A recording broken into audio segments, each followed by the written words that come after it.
Hi Taurus, welcome to May. This is Teresa from Tarot by T. Before I start your reading, I want to call in some good energy. So happy birthday for those celebrating in May. So this month we have a full moon in Scorpio, which is happening on May 7th, and it happens across your relationship sector. And then we have a new moon in Gemini, which is happening in your second house of money, and that's on May 22nd.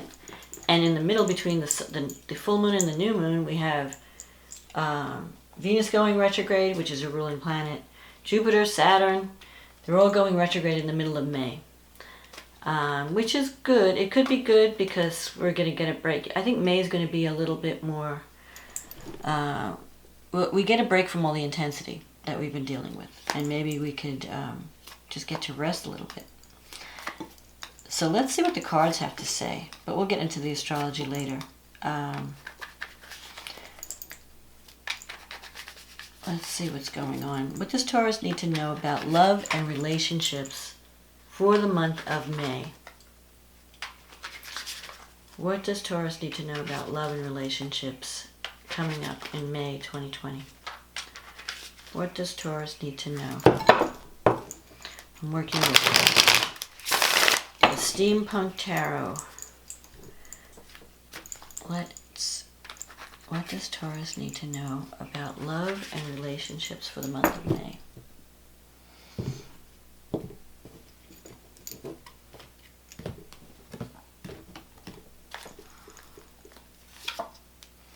The Ten of Swords, the Five of Pentacles, the Ace of Wands, the Ten of Pentacles, the Two of Swords, the King of Wands, the World, the King of Cups, the Four of Cups, and the Ten of Wands. Okay, so look at this, 3 tens in this reading.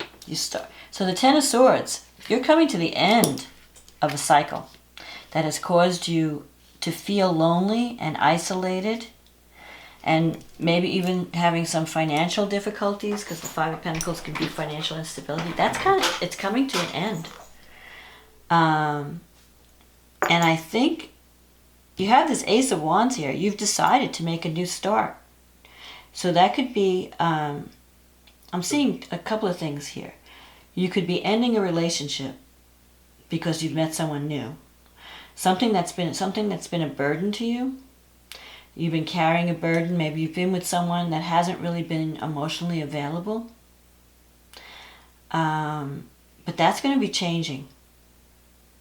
So I have 2 different messages from this reading. What I'm getting, you're going to be leaving a cycle behind because you have this World card here. That's also another ending. It's the end of the cycle. Something is coming. A relationship could be ending. But the good news is there could be another thing in the wings. So one thing ends, one thing begins. So whatever you're going through, don't worry about whatever is ending. Because the Ten of Swords, like, you may feel like, I just can't take this anymore. I just can't take anymore. I'm done. I can't give this any more energy. I'm done. Whether it's a relationship or a career situation, it's like you're at the end of the road. Like, that's it. Taurus has run out of patience, which is amazing because Taurus doesn't. I'm a Taurus too. I mean, it takes a lot to really get to Taurus to say, I'm done. Taurus never quits. Taurus will hold on to a relationship or a situation until every stone is turned over. But when Taurus reaches the end of the line, and you're reaching the end of the line this month, you're done. When a Taurus walks away, they're gone. So what's crossing this is the Five of Pentacles. Now, this could be that you're dealing with someone who's going through a difficult time financially. You could be there trying to help someone who's going through a depression or having financial issues. But it could also be you. You could be feeling, I'm just not connected to anything. Like, this relationship, it's just not what it was. I'm not feeling the love. this person's not contributing financially to the relationship. I'm struggling. I'm doing all the work. I'm taking on all the burden, because you have this 10 of Wands here. So you're at the end of the road. You're like, you know what? I'm tired of trying. I'm tired of fighting. I'm tired of putting up with stuff that is not in my best interest. And this is just temporary. This feeling of isolation, this feeling, it's on its way out.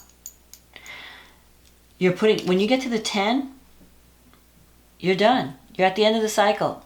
You know, it's like no more. So if you've been carrying this heavy load, you're going to be putting that down. Because look what's in the wings, and this has already started. This is starting already from the past, the recent past. You have the Ace of Wands. So your thoughts have already been thinking about new beginnings. You know, this didn't just happen in May. You've been contemplating the end of something for a while. There could be some new opportunities coming up that may have already started. You know, this energy is just starting of the new cycle. But it hasn't manifested yet. The 10 of Pentacles, you're wanting someone. This is what you want. You have the potential. This new beginning can bring you financial opportunity. Can bring you, it could be a new relationship where you feel like supported, that you're part of something, where you're having a family. Like maybe you've had this family happiness and you want to recreate it, and it's no longer there. It's not there anymore. So you have to let it go. You have the 2 of Swords. This is about, you know, trying to make a decision. You know, you're kind of on the fence. Like, do I stay? Do I go? You could be choosing between 2 different people. You have this King of Wands and you have the King of Cups. So for some of you, you could be leaving one relationship, moving into a new relationship, or trying to decide between 2, which one is the better choice for me. It could also be that you're juggling 2 jobs, that you're on the fence. You know, it's time. May is going to be decision-making time. May is going to be a time when you decide to put something to rest, when you decide to end one cycle that's not working and start to move toward a better cycle. You have this King of Wands. You could be dealing with a fire sign. The King of Wands could be could be a Leo, Aries, Sagittarius, the King, and you have the King of Cups here. And these are 2 different people, 2 different energies. The King of Wands energy, even if it's not the sign, just the personality of the King of Wands. Someone who's very outspoken, very not afraid to be the center of attention, not afraid to speak their mind. They're not afraid to, you know, they speak up, they tell it like it is, you know. They're not shrinking violets, the King of Wands. They have a big heart. Sometimes they can be a little bossy, a little domineering, a little stubborn. That's one energy. Then you have this King of Cups. This person's very different than the King of Wands. He's very sensitive. You may not even know he likes you. He keeps his feelings hidden. He's very deep. On the surface, he could look, you know, unapproachable on the surface. He's got like this tough shell around him because he knows how vulnerable he is. It's like, you know, the crab in the shell. And sometimes the King of Cups could be a Cancer. It's a water sign, definitely. Pisces, Scorpio, could be any of those signs. But even if it's not that sign, they could have the moon in a water sign, or the rising sign could be water. This person could like to drink. That's how he escapes. He can escape through fantasy, you know, wanting to be alone, you know, take his boat out on the sea. Or just, it's how he deals with life. He can't deal with life because he's too sensitive. But he's got a really good heart. He's someone you can talk to, and he really understands. He has a lot of compassion. You can sit there and he'll listen to your troubles for hours. So these are the 2 personalities that you might be dealing with in May. And you have the World here. Now the World is one of the best cards in the deck. But it's in your negative thinking sector. So Taurus, you have to stop doubting that good things can happen to you. Because the World means that some cycle is coming to an end. You're completing something. And you're getting ready to go to another level. So that could mean It doesn't have to mean an end of a relationship. It means something that you struggled through, you're completing. It could be a project. It could be a career path. Like, okay, I've reached this level. Now I can't go any further. I'm going to now go to the next level. I'm going to look for another job where I can grow. Or it could be a relationship. Maybe you've been dating someone for a long time and now you decide to commit. I mean, it doesn't always have to be a breakup. But one thing is for certain is a cycle in your life is ending. So you're stepping into a new cycle. And Uranus is, in Taurus. So it's trying to get you out of the rut. Uranus is lighting a fire under your butt and saying, okay, you've been stuck in the mud for too long. You need to start moving and you need to get some excitement back in your life. The World, though, is a great card because it means everything's coming together. Even though you doubt it right now, you might be having doubts that anything good could ever happen because you've been dealing with this Ten of Swords energy and this Five of Pentacles energy. But that's ending. You've been dealing with that so long that you can't even imagine what life could be like. And it's coming. Good things are coming. And I think this King of Cups can be part of that. What's bringing you these good things. So something is ending. Things are coming together. You might even find yourself in a new job that you absolutely love. Doing work that you love. That's paying you money. Because you're bored. Look at this Four of Cups here in your wish fulfillment.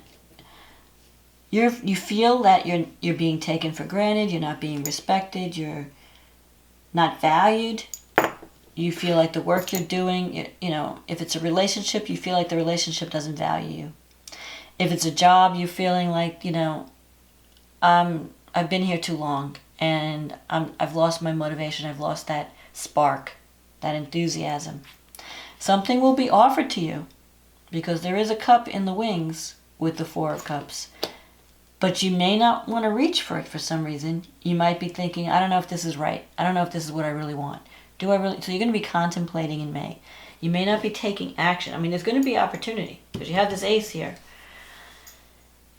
But you're going to be considering it. I think part of you is just doubting. Maybe you've been carrying this burden for so long you can't even imagine what it's like. It's like being in prison and when they finally open the door, you're like, I don't even know if I want to go out there. I'm just so used to being miserable, Because the Ten of Wands is here. You've been carrying a heavy load. You've been carrying a lot of responsibility. You've been taking care of yourself, taking care of things. And, there's no fun. Like you got to get out. So you're in this rut that you have to get out of. And this King is going to help you get out of it. One of these two guys. And this could be male or female. Just because they're kings doesn't mean they can't be women. But they have that same energy. One is more outgoing, one is more outspoken, the other one's more sensitive, artistic, quieter. But they both have feelings. They're very passionate. This King of Wands, this person is very passionate, and they're not afraid to show it. The King of Cups is very passionate too, but they're also they have a fear of rejection. So they hide their feelings until they can trust you, until they know it's safe. Like if they think, well, if she likes me or he likes me, then maybe I might confess my feelings. They play it real safe because they don't want to be hurt because they're so sensitive. But there is a new beginning in love and possibly even career coming in May. And the worst is going to be over. The worst is over. You're coming out of the darkness and you're going to start to embrace a brighter time. But you have to get off the fence and decide what you really want. And you have to show your vulnerability. You can't wait for somebody to knock on the door. You have to be part of the change. So take action. If someone offers you something, check it out. If you're, because this card sometimes with the Two of Swords, this king may want to connect with you, but they're not sure because you're not showing anything. And they don't want to go out on a limb. So if you like someone, you have to show it. Because this is a card of when two people are waiting. It's like they both want to play it safe. And you're waiting for that person to contact you. They're waiting for you to contact them. Because you're both the same. You're both afraid to take a step and to go after what you want. You're not like this king. I mean, the King of Wands, when they want something, they go for it. But when you have two people with the same energy, you got a stalemate. Because they're both afraid to take a step and reach out. So one of you has to break the ice. If you want it to happen sooner, it'll be you. If you want to wait, you'll be waiting for a while. So let's see, especially if it's this king, because he's going to take his time and he wants a sure thing. So the full moon in Scorpio is happening in your 7th house. It's the house of partnerships, committed relationships. Something is coming to completion. Some truth is going to be revealed. You have the Sun and Mercury in your 1st house, so you might be speaking up about your needs, or you might be communicating with someone, letting them know. So it doesn't have to be the end of a relationship. It could mean that you just say, I've had enough, let's talk. And, we have to do something in a different way. I can't go on like this. And then you make changes in the relationship and you can save it. For some, it may be too late. You're like, I'm done. I'm tired of putting up with this garbage and I'm walking out. But you still have to communicate. You have this full moon is squaring Mars, or Mars is squaring, the moon's squaring Mars. And Mars is in your 10th house. So you've really been focused on career and getting ahead in life. All your energy is the 10th house. So that could be causing some problems in a relationship. So if you're married or in a committed partnership, your partner may be feeling like you don't have any time for me. You're always working, That could be the argument. Or if you want to meet someone, you have to get out and get out there. You can't be working all the time and expect someone to knock on your door at work and say, okay, here I am, your soulmate.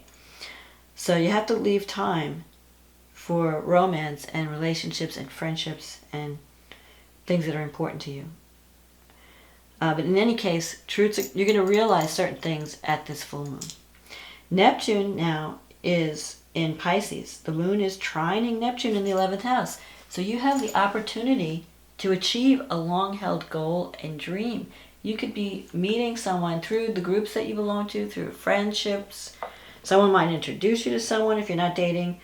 Or you could finally, like if you've been with someone for a long time and you decide to commit, this could be something that you've wanted for a long time. Because Neptune is in that house of hopes, wishes, dreams. It's also the house of, doing something that helps the world or helps others in some way. Pluto and Jupiter are in your 9th house. So you could be deciding to travel. I don't know if you'll be traveling with all this lockdown. So it could be that you decide to take classes. Maybe you're going to be learning some new skills. Because the 9th house is higher education, teaching, learning. You could be joining a spiritual group. Maybe you're connecting with people since Neptune's in your 11th house. You could be connecting with a new spiritual group. And you're learning new things, Maybe you're joining a group that cares about changing or helping society in some way. If you're meeting someone through this group, it could be someone that could really change your life or change your belief systems. But Jupiter is usually, when Jupiter and Pluto come together, it's a positive thing. So it brings wealth. It's a wealth aspect. So if you're doing anything that's connected with foreign cultures, like you're investing in foreign governments, or you've got a business that has a global reach, you're doing stuff online, and you're selling to, dealing with foreign countries, it could be very profitable for you in May at this full moon. Venus is in your 2nd house, so it's bringing money. Money's coming in May. But it's squaring Neptune in the 11th, so you want to be careful that one of your friends doesn't hit you up for some money. Because Neptune in the friendship sector squaring Venus in the 2nd, somebody might try and sell you some kind of sob story or want to get you involved in some type of project that's going to cost you money. So just be careful, because when Neptune squares Venus, you could be thinking, if something sounds too good to be true, it usually is. So don't, check into things. Don't just sign on the dotted line. Especially since Venus is going to go retrograde in May. When Venus goes retrograde, it's not good for money. And Venus is your ruling planet, so you care about what Venus is doing. It's going to affect Taurus and Libra more than it affects everybody else. So when Venus goes retrograde, though, it can bring someone back from the past. An old friend, an old lover. just make sure you're not swept off your feet in la la land. You're dealing with a person, not a god or goddess. And you might be like all gaga about this person. Oh, this person's so wonderful. Da, da, da. And then you find out later when the dust, when Venus goes direct, well, they weren't exactly, perfect, but they're human, and that's okay. I still love them. But, just don't go over the top. Mercury is sextile Neptune. Let's see, where's Mercury in your chart? Oh, Mercury is in your first house. So you're going to be a chatty Cathy in May. You might be talking up a storm with your friends. You're going to be more communicative. Taurus is not a communicator. Taurus is like a 2-word sentence. I mean, we're like, the less words, the better, But with Mercury in your first house, you're going to be talking more than you ever do. You're going to feel like reaching out and communicating. And you're going to have the gift of the words. If you want to do any kind of creative writing or any kind of creativity, now's the time to do it. But maybe you meet someone that you really resonate with on an intellectual level, and you're going to be chatting up a storm. So then we have, let's see, okay, so the retrogrades, let me tell you the dates. Saturn goes retrograde on the 11th of May. Venus goes retrograde on the 13th, and Jupiter goes retrograde on the 14th. So, what does that mean for you?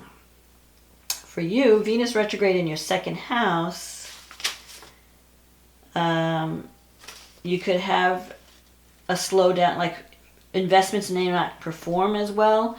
When Venus goes back, you may have to deal with an issue that you thought you had solved around money.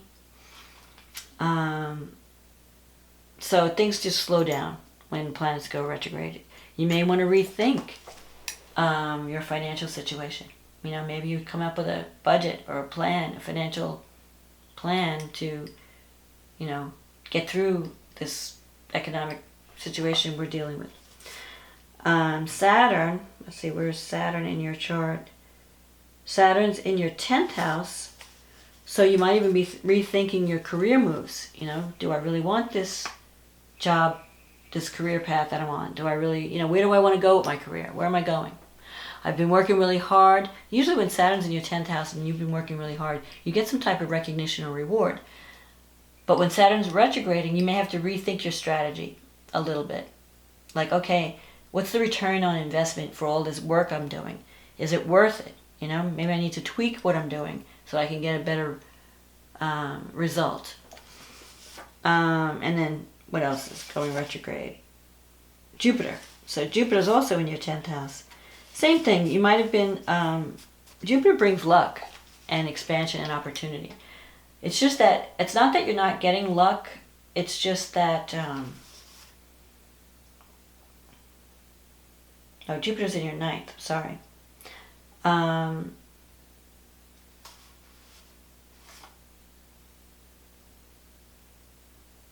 Yeah, Jupiter's in your 9th house. It's just that it's just a time of taking a step back. It's like pressing the pause button. It doesn't mean that you're not, because when Pluto and Jupiter come together, that brings abundance. And Jupiter and Pluto are going to connect 3 times this year. They've already had one conjunction. They're going to have another one in July. And both planets will be retrograde. So not that it's not going to be wonderful. It's still a lucky day. And it still can bring opportunity and wealth. But it's not going to be as strong as if they were going direct. When a planet goes direct, that's when they're at 100%. So when they're retrograde, they're kind of like, they have a little less energy. But what it means is you have to just take a pause and reevaluate your strategy. Okay, like, where am I? Okay, I've been pushing hard for this goal. Is this do I still want it? Do I need to tweak anything? Do I need to stay on the same path, or do I need to take a different direction? Or do I need to add, just shift a little bit? So it's going to give you time to really rethink your strategy. And this whole year, to be honest, it's not really a good year to launch anything until the end of the year, because everything's going retrograde. Venus, and then Jupiter, and Saturn, and then Mars at the end of the summer. Mercury, we didn't even hit Mercury yet. That goes retrograde in June. There's just too much crazy energy this year. where you don't have the planets working for you. And then we have the eclipses coming up in June, which we'll talk about next month. But so now is more of a time of planning and strategizing, and thinking about where do you want to go, making that strategic plan. Where do I want to be when all this retrograde energy ends? What do I need to do to get there? Do your research, do your learning, do your skills building, do your networking. Get all your ducks in a row so that at the end of the year, when things lighten up a little bit and when Mars is going direct, that's when you want to launch things. You don't want to do it now. So the new moon in Gemini is happening in your second house. And it's trining Saturn in your 10th house. So there could be a new beginning. There could be a new career opportunity coming at the end of the month with this new moon. Or at least right after it. You need that new moon before you can see results. And it's squaring Mars in the 11th. So there might be some people that are not happy with, or this new opportunity could be at cross purposes with the groups that you belong to, or another. You might have to choose between two goals. Maybe you just can't do it all, and you have to decide where to put your energy. Uranus is in your 7th house, so things are going to pop up out of nowhere. Relationships, partnerships. Uranus wants you to live your best life and be excited about life. So if you've been in a kind of a rut, Uranus is going to blow you out of the water. It's going to get you moving again. And you have Venus and Mercury in your 2nd house, so that's really good for coming up with ideas around money. How can I make more money? How can I use my talents and my creativity? Your mind is going to be functioning on, you might even be doing two different things because it's Gemini. Gemini is the twins, so you might be working at two different jobs or having two sources of income. But you're going to be filled with ideas on how to bring more abundance into your life. The only thing you want to be careful with, and I say it again because this month, Neptune is squaring all this Gemini energy. So, especially at this, when Venus and Mercury are not connected to the new moon because they're at 20 degrees and the new moon is at 2 degrees. But at the same time of the new moon, Venus and Mercury will be squaring Neptune at 20, almost an exact square. So you want to be careful when it comes to contracts, because Mercury rules contracts and Venus rules money or love. Especially at the end of the month when Venus is retrograding. If anyone comes to you with love that sounds amazing and you think, oh, I met the guy of my dreams or the girl of my dreams, just wait till this aspect passes and see if you still feel the same way. Don't run to Vegas and get married, not when Venus is retrograde especially. And if you're signing any contracts in terms of business, check all the details, make sure they're showing you exactly what you're getting, and they're not just, blowing things out of proportion thinking, oh yeah, you come work with us and we'll give you the corner office and we're going to give you this and that and the other. You're going to be making thousands of dollars by the end of the year. Get it all in writing. Don't leave anything to the imagination. The only thing you want to leave to the imagination with Neptune and Venus and Mercury is if you're doing any kind of creative writing or artwork. If you're painting or you're singing or you're writing songs or you're writing a book, then Neptune is your friend. And Neptune will give you tons of inspiration. But if you're doing something practical, like signing a contract or starting a business partnership, be very cautious, just so you know. Because when Venus and Mercury square Neptune, you're not thinking clearly. And especially if you think like Venus, when it retrogrades, if you're thinking about changing your hair or redecorating your house, you may choose some crazy stuff that after when Venus goes direct, you may go, what was I thinking? I don't really like bright green hair, or I should have chose the purple, or you have this like wild pattern on your living room walls and you're like, oh, I hate it, So just wait until Venus goes direct before you do any redecorating or get any new cosmetic things. When Uranus gets together with Mars, it's a very volatile combination. Even when it's a good aspect, So don't rush into anything. Take your time. Don't jump to conclusions. Don't do anything, too spontaneous. Check things out. Don't rush into anything is what I'm concerned, especially relationships. Because Venus is going to be retrograding, it's squaring Neptune. Don't run off and get married. Don't think, oh, this is, I'm just going to date this person. They're just so different. And, it could be exciting and it could be wonderful, but just give it time before you commit and see that it's really something that you want. So that's my forecast for May, Taurus. I hope you enjoyed this reading. If you did, like and subscribe. Click on the like button, subscribe to my channel. If you want a private reading where we deal with just your specific situation, click on the link in the description box and it'll take you to my website. In the meantime, I want to say thank you everyone for supporting my channel. You guys are my biggest fans, and I really appreciate your support. Whether it's commenting, liking, subscribing, ordering readings, you guys are awesome. And I want to wish you again a happy birthday. It's Taurus month, and we're celebrating. And I hope you enjoyed this reading. I will see you again next month. Be safe, be healthy, and I'll talk to you later. Okay, bye.